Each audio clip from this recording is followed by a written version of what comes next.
8 মাসে নিজ হাতে পবিত্র কোরআন লিখেছেন স্কুল ছাত্রী সোমা আক্তার। কোনো মাদ্রাসা কিংবা হুজুরের কাছে না পড়েও দিনাজপুরের চিরিরবন্দর উপজেলায় মাত্র 8 মাসে নিজ হাতে পবিত্র কোরআন শরীফ লিখেছেন নবম শ্রেণীর শিক্ষার্থী সোমা আক্তার।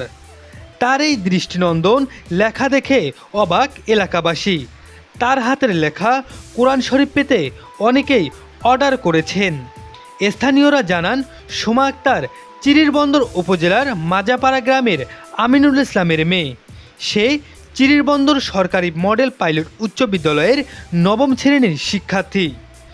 বর্তমান সময়ে ছেলে মেয়েদের থেকে সময় একটু আলাদা। যে বয়সের শিক্ষার্থীরা মোবাইল ফোন নিয়ে ব্যস্ত, সেই বয়সে সোমা আক্তার নিজ হাতে নিখুঁতভাবে কোরআন শরীফ লিখেছেন। এমনকি কোনো মাদ্রাসা বা কোনো হুজুরের কাছে এ বিষয়ে পড়েনি সোমা আক্তার।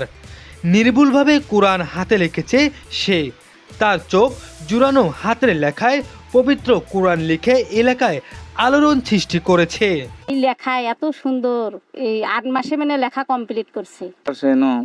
বিদেশি বিভিন্ন সংস্থাও তারা সহানুভূতি করে। সোমা আক্তার বলেন, ছোটবেলা থেকেই আমি বিভিন্ন দৃশ্যের ছবি আঁকি। এটা আমার শখ। আমি আরবি ক্যালিগ্রাফি আর্ট করি। আমি কোনোদিন মাদ্রাসা বা হুজুরের নিকট আরবি পড়িনি। আরবি ক্যালিগ্রাফি আর্ট দেখে অনেকে উৎসাহ দেন কোরআন শরীফ লিখতে আমায়। তারপর থেকে চেষ্টা, এবং সেই চেষ্টা থেকে আমি পবিত্র কোরআন শরীফ লিখে ফেলেছি। তারপর হচ্ছে সূরার ডিজাইন থেকে শুরু করে সবকিছু আমি নিজে করেছি।